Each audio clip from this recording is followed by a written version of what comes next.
Hello friends, welcome back to Gold Well Official Channel. நீங்க பதில என்ன பார்க்க போறோம்னா ரீசன்ட் டைம்ல அமெரிக்கா உலகத்துல இருக்க பல்வேறு நாடுகள் மீது டாக்ஸ் விதிச்சாங்க. அந்த வரிசையில இந்தியா மேலயும் விதிச்சா எந்த மாதிரி பிரச்சனைகள் எல்லாமே நம்ம ஃபேஸ் பண்ண வேண்டியது இருக்கும். அதே மாதிரியே சைனா ஒரு மிகப்பெரிய சூப்பர் பவர் கண்ட்ரியா இருக்காங்க. ஆனா அந்த வரிசையில இந்தியானால ஏன் முடியல? இப்போ என்ன ரியாலிட்டி சிச்சுவேஷன்? அதை பத்தி தான் டீடைலா இந்த பதில பார்க்க போறோம். ரீசன்ட் டைம்ல அமெரிக்கா உலகத்துல இருக்க 3 முக்கியமான நாடுகள் மேல டாக்ஸ் விதிச்சாங்க. அதுவும் முக்கியமா சைனா, கனடா, மெக்சிகோ. இங்க 25%, 15% அந்த மாதிரி டாக்ஸ் விதிச்சாங்க. அந்த வரிசையில மறுபடி இரண்டாவது ஃபேஸ் கூடிய விரைவில் வரப்போகுது. ஆக்சுவலா இப்ப என்ன பிரச்சனைனா மீண்டும் இந்தியா மேல டாக்ஸ் விதிச்சா இந்தியா எந்த மாதிரி பிரச்சனை எல்லாமே முக்கியமா ஃபேஸ் பண்ணுவாங்கன்னா ஆல்ரெடி உலகத்துல நம்ம அதிகமா எக்ஸ்போர்ட் பண்றதுல யூஎஸ்க்கு மட்டும் கிட்டத்தட்ட 18% நம்ம நாட்டினுடைய உற்பத்தியில அங்கதான் அதிகமா பண்றோம். கரெக்டா சொல்லணும்னா உற்பத்தியில 2.2% நம்ம அந்த நாட்டுக்கு உற்பத்தி பண்ணிட்டு இருக்கோம். கரெக்டா சொல்லணும்னா வேல்யூல சொல்லணும்னா கிட்டத்தட்ட $13 பில்லியன் மேல அமெரிக்காவுக்கு தான் எக்ஸ்போர்ட் பண்ணிட்டு இருக்கோம். சப்போஸ் அங்க டாக்ஸ் விதிச்சா நம்ம நாட்டினுடைய உற்பத்தி ஆகட்டும், ஜிடிபி ஆகட்டும் ரொம்ப குறையறதுக்கு நிறைய வாய்ப்பு இருக்கு. ஆல்ரெடி நம்ம நாட்டினுடைய ஜிடிபி 2025 எக்ஸ்போர்ட் பண்றது அரௌண்ட் 5 to 6% தான் எக்ஸ்போர்ட்டே பண்றோம். அதுவும் மட்டும் இல்லாம ரீசன்ட் ஹிஸ்டரி எடுத்து பார்த்தோம்னா கிட்டத்தட்ட 10 to 15 வருஷமா நம்ம 10% அதாவது இரட்டை இலக்கு அப்படிங்கிற ஒரு நம்பரை இது வரைக்கும் அடையவே கிடையாது. அது ஒரு முக்கியமான பிரச்சனையா இருக்கு. அதனால இந்தியா இப்ப என்ன பிளான் பண்றாங்க? அவர்கள் நம்ம மேல டாக்ஸ் விதிக்கிறதுக்கு முன்னாடியே நம்ம அவர்களுக்கு நிறைய டாக்ஸ் டிடக்ஷன் பண்ணா நம்ம எளிதா தப்பிக்கலாம் அப்படின்னு சொல்லி இந்தியா நம்புறாங்க. அதுவும் முக்கியமா ஹார்லி டேவிட்சன் பைக்கு நிறைய முக்கியமான உபகரணங்கள் எல்லாத்தையுமே டாக்ஸ் குறைக்க போறதா தெல்ல தெளிவா சொல்லியிருந்தாங்க. ஆக்சுவலா கிட்டத்தட்ட 25 to 30% டாக்ஸ் குறைக்கிறதுக்கு நிறைய வாய்ப்பு இருப்பதாக சொல்லப்படுகிறது. ஆல்ரெடி ஒரு முக்கியமான சிக்கலில் ஈடுபட்டிருக்காங்க. அது எதுனா முக்கியமாக இப்போ ரீசன்ட் டைம்ல ஸ்டீலையும் அலுமினியத்தையும் கிட்டத்தட்ட 25% டாக்ஸ் போடுவேன்னு சொன்னாங்க. அந்த வரிசையில இந்தியாவும் சிக்கி தவிக்குது. ஏன்னா நம்ம நாட்டினுடைய ஸ்டீல் உற்பத்தியே பாத்தீங்கன்னா கிட்டத்தட்ட 140 மில்லியனுக்கு மேல நம்ம எக்ஸ்போர்ட் பண்ணிட்டு இருக்கோம். அதுவும் முக்கியமா அமெரிக்காவுக்கு மட்டும் சுமார் 1 லட்சம் டன் அவர்களுக்கு எக்ஸ்போர்ட் பண்ணிட்டு இருக்கோம். இது ஒரு மிகப்பெரிய அடியா இந்தியாவுக்கு இருக்கு அப்படின்னு சொல்லி எதிர்பார்க்கிறாங்க. ரீசன்ட் டைம்ல 2047 ஒரு மிகப்பெரிய வல்லரசு நாடா இந்தியா மாறும் அப்படின்னு சொல்லி எல்லாரும் நம்புறாங்க. அதே மாதிரி 2047ங்கிறப்போ எல்லாத்துக்குமே டாய்லெட்டு, அதே மாதிரி கேஸ் கனெக்ஷன், அதே மாதிரி கரண்ட் எல்லாமே இருக்கிற மாதிரி எங்களால பண்ண முடியும் அப்படின்னு சொல்லி இந்தியா நம்புறாங்க. பட் அதனுடைய ரியாலிட்டி சிச்சுவேஷன் இப்ப செக் பண்ணி பார்த்தா நம்ம நிறைய பிரச்சனையில சிக்கி தவிக்கிறோம். ஏன்னா கடைசி 5 to 6 வருஷமா நம்மளால ஜிடிபில பெரிய லெவல்ல கான்ட்ரிபியூட் பண்ண முடியல. ஆவரேஜ் ரேட்டே 5 to 6 அளவுக்கு தான் இருக்கு. அதுவும் குறிப்பா 2025 ப்ரெடிக்ஷன் பார்த்தா ஜஸ்ட் ஒரு 5.4, 5.5 அந்த அளவுக்கு தான் நம்ம ஜிடிபி லெவல்ல இருக்கு. அதே மாதிரியே நம்ம நாடு டெவலப் ஆகிறதுக்காக இன்ஃப்ராஸ்ட்ரக்சருக்கு மட்டும் கோடி கணக்கில் உள்ள இன்வெஸ்ட் பண்ணிட்டு இருக்கோம். பட் நம்மளால பெரிய லெவலில் டெவலப் ஆக முடியல. அதே மாதிரியே நமக்கு அருகில் இருக்க சைனா அவங்களுடைய பாப்புலேஷனும் 140 கோடிக்கு மேல இருக்கு. பட் அவர்கள் சைனாவுக்கு ஈக்குவலா 2வது மிகப்பெரிய நாடா உலகத்துல வாழ்ந்து நிற்கிறாங்க. ஆனா இந்தியானால 5வது நாடா தான் நம்மளால இருக்க முடியுது. நமக்கு மேல யூஎஸ், சைனா, ஜப்பான், ஜெர்மனி அந்த வரிசையில 5வதா தான் இந்தியா வராங்க. அது ஒரு முக்கியமான பிரச்சனையா இருக்கு. ஆக்சுவலா இந்தியா எந்த இடத்துல ரொம்ப ஸ்ட்ரகிள் ஆகுறாங்க அப்படின்னு பார்த்தா ஃபர்ஸ்ட் பொல்யூஷன்ல தான். அதுவும் முக்கியமா டெல்லியில அளவுக்கு அடையுமா காற்று மாசுபாடு ரொம்ப ரொம்ப அதிகமா இருக்கு. ஆக்சுவலா காற்று மாசுபாடுல நார்மல் லெவல்ல 0ல இருந்து 50 வரைக்கும் இருந்தாதான் ஒரு நார்மல் லெவல்னு சொல்லுவோம். ஆனா இவர்களுடைய காற்றினுடைய தரம் இப்ப ரீசெண்டா செக் பண்ணி பார்க்கும்போது கூட 250ல இருந்து 300 அளவுக்கு இருக்கு. ஆக்சுவலா இது 250க்கு மேல போயிடுச்சுனாவே அன்ஹெல்த்தின்னு தான் சொல்லலாம். அதற்காக இந்தியா நிறைய உள்ள காசை இன்வெஸ்ட் பண்ணிட்டு இருக்காங்க. நிறைய திட்டங்களை தீட்டினாலும் காற்றினுடைய மாசுபாடை தொடர்ந்து குறைக்க முடியல. அதற்காக நம்ம பெட்ரோல், டீசல் வெஹிக்கிளை கண்ட்ரோல் பண்ணலாம். அதே மாதிரியே இங்க அதிகமான மரங்கள் நல்லா இது எல்லாமே பண்ணா மட்டும்தான் அந்த காற்றினுடைய மாசுபாட்டையே கண்ட்ரோல் பண்ண முடியும். அதே மாதிரியே இங்க ஏர் பியூரிஃபையர் சிஸ்டம் அப்படின்னு சொல்லப்படக்கூடிய ஒரு முக்கியமான ஒன்று இருக்கு. அதற்காக இந்தியா டாக்ஸ் 18% போட்டிருக்காங்க. ஆக்சுவலா இங்க காற்று மாசுபாடு ரொம்ப அதிகமா இருக்கு. அப்படின்னா இதற்கே நம்ம காற்றை கிளீன் பண்ணி ஒரு சிலிண்டர் மாற்ற அளவுக்கு 18% டாக்ஸ் கட்டுறோம். அது ரொம்ப கஷ்டமான நிலைமையில் தான் இந்தியா இருக்கு. பட் சைனால ஏர் பொல்யூஷன் அப்படிங்கிறது அங்க இருந்தாலும் எளிதா வந்து கண்ட்ரோல் பண்ணிடுறாங்க. ஏன் அப்படின்னா அங்க யார் வந்து பொல்யூஷன் அதிகமாக்குறாங்களோ அவர்கள் மீது கடுமையான தண்டனை விதிக்கிறாங்க. அதே மாதிரி பெய்ஜிங் ஆகட்டும் பல்வேறு பகுதிகளில் அங்க வந்து காற்றினுடைய அளவு வந்து கண்ட்ரோலே வச்சிருக்காங்க. அதுதான் சைனாவுக்கு ஒரு முக்கியமான பாசிட்டிவா இருக்கு. அதே மாதிரியே இன்னொரு முக்கியமான பிரச்சனை கங்கை நதி. இந்தியாவிலேயே ரொம்ப ரொம்ப ஒரு முக்கியமான நதி.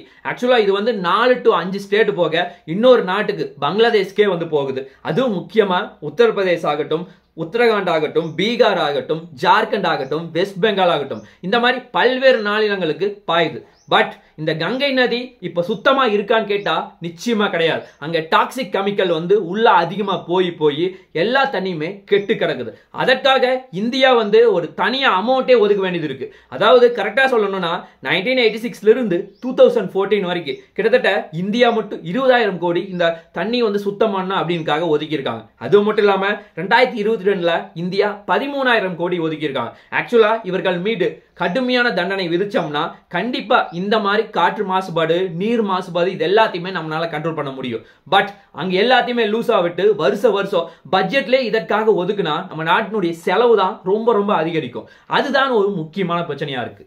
அதே மாதிரியே அடுத்த ஒரு முக்கியமான பிரச்சனை ஆர்டிபிஷியல் இன்டெலிஜென்ஸ். ஆக்சுவலா ஆர்டிபிஷியல் இன்டெலிஜென்ஸ் இப்போ உலகத்துல எல்லா நாட்டிலையுமே கொடி கட்டி பறந்துட்டு இருக்கு. அதுவும் முக்கியமா அமெரிக்கால சாட் ஜிபிடி ஆகட்டும், ஜெமினி ஆகட்டும், இந்த மாதிரி 2 முக்கியமான ப்ராஜெக்ட்கள் அவர்கள் டெவலப்மெண்ட் பண்ணிட்டு இருக்காங்க. அதே மாதிரியே சைனா வந்து இப்ப ரீசெண்டா பண்ண டீப்சீக் அப்படிங்கிறது உலகையே போட்டி போட்டது. அந்த அளவுக்கு அவர்கள் டெவலப் ஆயிட்டு இருக்காங்க. பட் இந்தியானால இதுவரைக்கும் எதுவுமே வந்து ஒரு தனியா ஆப்பை கூட இந்தியாவில் உருவாக்க முடியல. அந்த அளவுக்கு ஒரு மோசமான சிச்சுவேஷன்ல இருக்கு. ஆக்சுவலா இந்த ஆர்டிபிஷியல் இன்டெலிஜென்ஸ் தயாரிக்கிறதுக்கு முக்கியமா தேவையே செமிகண்டக்டர் தான். ஆக்சுவலா செமிகண்டக்டர் இந்தியாவில் தயாரிக்க முடியுதான்னு பார்த்தா நிச்சயமா கிடையாது. ஏன்னா உலகத்தில் இருக்க ப்ரொடக்ஷன்ல ஜஸ்ட் 1% குறைவா தான் இந்தியாவிலே கிடைக்குது. அப்படி வேணும்னா கூட நம்ம வெளிநாட்டில் தான் பர்ச்சேஸ் பண்ற மாதிரி இருக்கும். அதுதான் ஒரு முக்கியமான பிரச்சனையா இருக்கு. அதே மாதிரியே உலகத்துல இந்தியா வந்து 5வது இடத்துல இருக்குது ஆர்டிபிஷியல் இன்டெலிஜென்ஸ் டெவலப்மெண்ட்ல. அதுதான் ஒரு முக்கியமான பிரச்சனையா பார்க்கப்படுது. அதே மாதிரியே இப்போ உலகத்துல இருக்க எல்லா நாடும் சொல்ற ஒரு முக்கியமான வார்த்தை என்னன்னா எலக்ட்ரிக் வெஹிக்கிள் எல்லாருமே யூஸ் பண்ணும். அப்படி பண்ணாதான் கார்பன் எமிஷனை கண்ட்ரோல் பண்ண முடியும் அப்படின்னு சொல்லி சொல்றாங்க. பட் இந்தியா வந்து அந்த அளவுக்கு எலக்ட்ரிக் வெஹிக்கிளை மக்கள் எல்லாரும் வாங்கியிருக்காங்களான்னு கேட்டா நிச்சயமா கிடையாது. சைனாவை கம்பேர் பண்ணும்போது சைனா வந்து எலக்ட்ரிக் வெஹிக்கிளை இது வரைக்கும் மக்கள் மட்டும் 20 மில்லியனுக்கு மேல வாங்கியிருக்காங்க. பட் இந்தியாவில் இதுவரைக்கும் கரண்ட் சுச்சுவேஷன்ல 2 மில்லியன் அளவுக்கு மட்டும்தான் எலக்ட்ரிக் வெஹிக்கிள் யூஸ் பண்றாங்க. அதுவும் இந்தியா வந்து வருஷம் வந்து அங்க சப்சிடி கொடுக்குறா அப்படின்னு அறிவிச்சாலும் நிறைய பேர் வந்து டீசல் பெட்ரோல் இருந்து மாற்ற எலக்ட்ரிக் வெஹிக்கிளுக்கு அதிகமா வரதில்லை. அது ஒரு முக்கியமான பிரச்சனையா நம்ம நாடு டெவலப் ஆகிறதுக்கு ஒரு முக்கியமான காரணம் இல்லாம பார்க்கப்படுது. அதே மாதிரியே நம்ம நாட்டினுடைய எக்கனாமிக் ரியாலிட்டி சைனாவை கம்பேர் பண்ணும்போது நம்ம நாட்டினுடைய ஜிடிபி அரௌண்ட் $4 trillion அளவுக்கு மட்டும்தான் வந்து இந்தியா டெவலப் ஆயிருக்கு. பட் சைனானால இது வரைக்கும் கரண்ட்ல 18 ட்ரில்லியன் அளவுக்கு மிகப்பெரிய டெவலப்மெண்ட் ஆயிருக்கு. ஆக்சுவலா இவர்கள் யூஎஸ் உடைய 2020 ஜிடிபி ரேட் அளவுக்கு ஈக்குவல் ஆயிட்டாங்க. இன்னும் வேகம் எடுப்பாங்க அப்படின்னு சொல்லி எதிர்பார்க்கப்படுகிறது. அதனாலதான் இப்போ வந்து சைனாவை எதிர்த்து யூஎஸ் வந்து போராடிட்டு இருக்கு.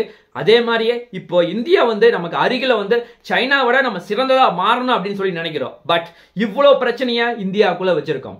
அடுத்த ஒரு முக்கியமான பிரச்சனைனா நம்ம நாட்டில் கரப்ஷன் அப்படிங்கிறது ரொம்ப ரொம்ப அதிகமா இருக்கு. அதுவும் மற்ற நாட்டை கம்பேர் பண்ணும்போது பர்டிகுலரா சைனாவை கம்பேர் பண்ணும்போது ஆக்சுவலா ஒரு நாட்டில் வந்து ஒரு பெரிய திட்டம் போட்டாலும் அது எல்லா மக்களுக்கும் போய் சேருதான்னு கேட்டா நிச்சயமா கிடையாது. அப்படி ஒரு முக்கியமான திட்டம் போட்டாலும் ஒரு 20 to 30% மட்டும்தான் மக்களையே போய் சென்றடையுது. அந்த அளவுக்கு கரப்ஷன் இந்தியாவில் அதிகமா இருக்கு. அதே மாதிரியே உலகத்துல கரப்ஷன் அதிகமா இது பண்றதுல இந்தியா வந்து கிட்டத்தட்ட 73வது இடத்துல இருக்கு. அந்த அளவுக்கு ஒரு மிகப்பெரிய கரப்ஷன் இருக்க நாடா இந்தியா வந்து மாறி இருக்கு. அதே மாதிரியே இங்க சைனாவில் வந்து பாத்தீங்கன்னா கரப்ஷன் யாரு பண்ணாலும் அவர்களுக்கு சட்டமும் தண்டனையும் ரொம்ப ரொம்ப அதிகமா இருக்கு. பட் இந்தியாவில் அந்த அளவுக்கு இருக்கா அப்படிங்கிறது ஒரு $1 மில்லியன் கொஸ்டினா இருக்கு. இன்னொரு முக்கியமான பிரச்சனை நம்ம நாட்டில் லேக் ஆஃப் யூனிட்டி. ஆக்சுவலா நம்ம நாடு வந்து பல்வேறு மொழி மதம் கடந்து நம்ம வந்து எல்லாரும் ஒற்றுமையா இருக்குன்னு சொல்றோம். பட் இங்க ஒற்றுமை கிடையாது. எங்க வந்து வேற்றுமை ஆரம்பிக்குதுன்னா முக்கியமா state government versus central government. அதே மாதிரியே லாங்குவேஜ்ல பிரிஞ்சு கிடக்கிறோம், அல்லது மதத்தாலே பிரிஞ்சு கிடக்கிறோம், மொழினால பிரிஞ்சு கிடக்கிறோம், அல்லது ஜாதினால பிரிஞ்சு கிடக்கிறோம். ஆக்சுவலா இது எல்லாமே பிரிஞ்சு கிடக்கிறங்காட்டி இங்க இருக்க நிறைய பேர் வந்து அதை யூஸ் பண்ணிட்டு ஈஸியா வந்து அவர்கள் தன்னுடைய வேலைகளை வாங்கிக்கிறாங்க. அதுதான் ஒரு முக்கியமான பிரச்சனையா இந்தியாவில் பார்க்கப்படுது. அதே மாதிரியே இன்னொரு முக்கியமான பிரச்சனை டாக்ஸ் தான். ஆக்சுவலா டாக்ஸ் வந்து மக்கள் மீது, அதாவது பெரிய பணக்காரங்க மேல டாக்ஸ் போட்டா பிரச்சனை கிடையாது. பட் கீழே இருக்கிற ஒரு ஏழை, அதாவது மிடில் கிளாஸ், இந்த மாதிரி வந்து அவர்களுக்கு டாக்ஸ் அதிகமா போடுற காரணத்தினால அவர்களால் எளிதா வந்து டெவலப் பண்ண முடியதில்லை.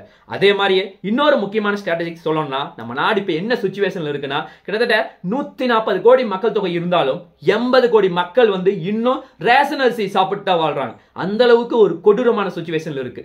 அதே மாதிரியே இன்னொரு முக்கியமான டேட்டா சொல்லிட்டா, இந்தியா வந்து ஒரு மிகப்பெரிய நாடா இருந்தாலும் இங்க 10% மக்கள் வந்து பணக்காரங்களா இருக்காங்க. பட் நம்ம நாட்டினுடைய ஜிடிபியில இவர்கள் தான் கிட்டத்தட்ட 70-80% கான்ட்ரிபியூஷன் பண்றாங்க.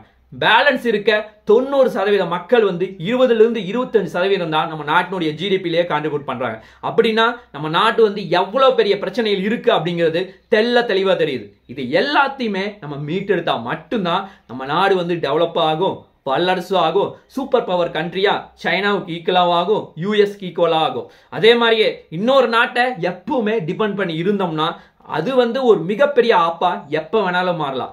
அதனால உள்நாட்டு உற்பத்தியை அதிகரிச்சா மட்டும்தான் இது எல்லாமே சாத்தியமாகும். இந்த மாதிரி பல பிரச்சனைகள் நம்ம நாட்டில் இருக்கு. இது எல்லாமே வந்து நம்ம நாடு முன்னேறும் அப்படிங்கிறத நம்ம பொறுத்து தான் பார்க்கணும். பார்க்கலாம் என்ன நடக்குது என்று சொல்லி நாளைக்கு இன்னொரு நல்ல ஒரு வீடியோவில் உங்களை நான் சந்திக்கிறேன். நன்றி, வணக்கம், தேங்க்யூ, ஜெய் ஹிந்த்.